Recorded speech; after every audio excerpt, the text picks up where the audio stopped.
Hello everyone, I hope you are doing well. Today we will talk about how to fix or how to solve the problem of quality on Netflix. We click on settings. Here we click on apps, default apps, app settings. Here you will search about the application of Netflix and we click. Here we go to first stop and we click OK. Then we click on storage. Here we click on clear cache.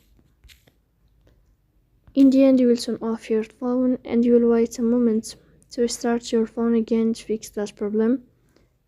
So please don't forget to support us by like and subscribe. See you next time and thank you for your watching and your attention.